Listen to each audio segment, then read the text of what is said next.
Mereka tiba di parkiran pantai Ancol. Syahira, Randy, Jihan, dan Aris berjalan-jalan di tepi pantai. Syahira menarik tangan Randy untuk berhenti dan membiarkan Jihan berduaan dengan Aris. "Kita duduk di sini saja. Biarkan mereka bicara berdua," ucap Syahira.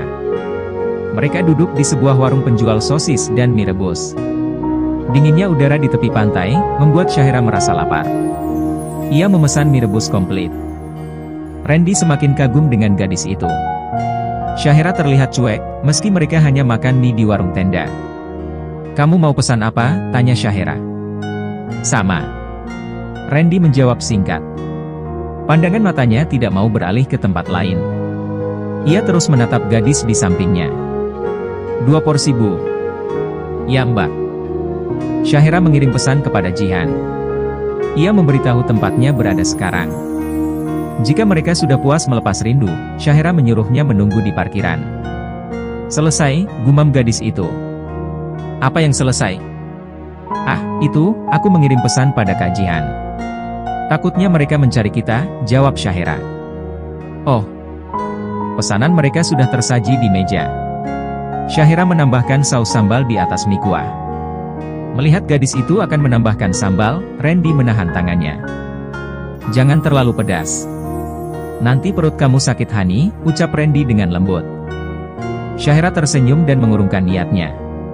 Rasanya ada yang kurang, tapi Syahira tidak mau membantah ucapan Randy. Gadis itu menghabiskan mie-nya dalam waktu singkat. "Bu, pesan es campurnya 1, ucap Randy. Ia memesan es untuk kekasihnya. "Makan perlahan-lahan, Hani. Makan terburu-buru itu tidak baik. Memangnya tidak memperhatikan pelajarannya? Soalnya, mie-nya sangat enak." Syahira tersenyum canggung. "Pasti kamu aneh ya melihat aku makan." "Tidak. Aku justru semakin tertarik saat melihat kamu makan. Biasanya wanita itu suka jaim kalau makan di depan pacar, tapi kamu berbeda." Syahira semakin bingung. Pria itu tidak mempermasalahkan sifat buruk Syahira sama sekali. Dulu, Ken akan mencubit pipinya saat Syahira makan dengan cepat. Ken selalu bilang, seorang gadis itu harus terlihat anggun, bahkan ketika sedang makan. Randy memiliki sikap dan sifat yang berbanding terbalik dibanding mantan kekasihnya, Ken. Namun, entah mengapa, hati Syahira sulit sekali tergerak. Ia masih tidak merasakan perasaan yang sama seperti saat ia bersama Ken. "Hei!" Malah melamun, tegur Randy. "Hah? Memikirkan dia?" tanya Randy dengan wajah muram.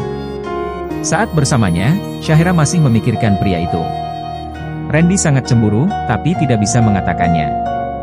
Randy sendiri yang mengatakan tidak masalah, jika Syahira menjadi kekasihnya meski tanpa cinta. Ia akan berusaha membuat gadis itu jatuh cinta padanya. Kenyataannya, semua tidak semudah yang dibayangkan. Jika ia cemburu pada sosok yang nyata di hadapannya, perasaan itu akan lebih mudah dihadapi. Ia bisa melampiaskan rasa cemburunya dengan memukul pria itu. Namun, Randy berperang dengan seseorang yang tersimpan di hati Syahira. Hanya sebuah nama yang melekat dalam hati gadis itu, bagaimana Randy bisa melampiaskannya? "Kita sudah pergi selama 4 jam. Penguntit itu pasti sudah mencari kita ke setiap lantai. Jadi, kita harus hati-hati." Syahira memberikan peringatan pada Jihan dan Aris. "Lalu, bagaimana kita bisa pulang tanpa ketahuan?" tanya Jihan. "Begini saja. Kita ke parkiran bawah tanah dulu. Jika ada tempat parkir kosong di samping mobil Syahira, aku bisa parkir di sebelahnya. Kalian bisa masuk diam-diam ke mobil." Randy memberikan usul. "Oke, semoga ada parkiran yang kosong." Mereka setuju dengan ide dari Randy. Mereka seperti sedang bermain film laga. Bersembunyi dari orang yang membuntuti mereka. Syahira merasa kalau Christian, pamannya itu terlalu berlebihan. Mengekang kebebasan Jihan sampai seperti itu. Mereka tiba di parkiran bawah tanah. Randy memperhatikan sekeliling. Ia tidak melihat orang yang disebutkan oleh Syahira. Keberuntungan berpihak kepada mereka. Tempat parkir di samping Syahira itu kosong. Jihan dan Aris saling melempar pandangan. Mereka seolah enggan untuk berpisah.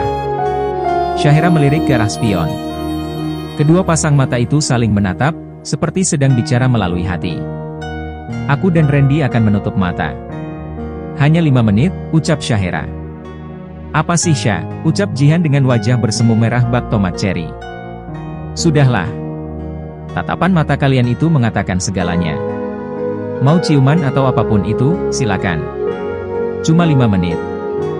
Randy dan Sasha memejamkan mata. Namun, suara bibir yang beradu itu terdengar di telinga mereka berdua. Randy merasa terpancing untuk mengecup bibir Sasha. Sejak mereka resmi pacaran, mereka belum pernah berciuman. Randy hanya berani mengecup kening dan pipi Syahira. Ia sadar, hati Sasha belum menjadi miliknya. Jika ia memaksa mengecup bibir gadis itu, ia takut gadis itu marah padanya. Sudah 5 menit. Syahira mengucapkan kata itu sebelum membuka mata. Ia tidak mau membuka mata, lalu melihat mereka masih saling berpagut. Akan sangat canggung jika terjadi seperti itu. Syahira turun lebih dulu untuk membuka pintu mobilnya. Setelah merasa aman, tidak melihat penguntit. Ia melambaikan tangan, Jihan pun turun. Setelah mobil Syahira keluar dari parkiran dengan aman, Randy segera pergi ke parkiran lantai 2. Aris memarkir mobilnya di sana.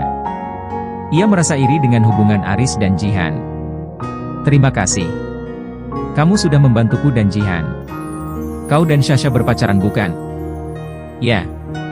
Hubungan kami, tidak seperti kalian yang dilandasi suka sama suka. Maksudnya? Sasha, dia, sudahlah. Yang jelas, kami hanya bersama.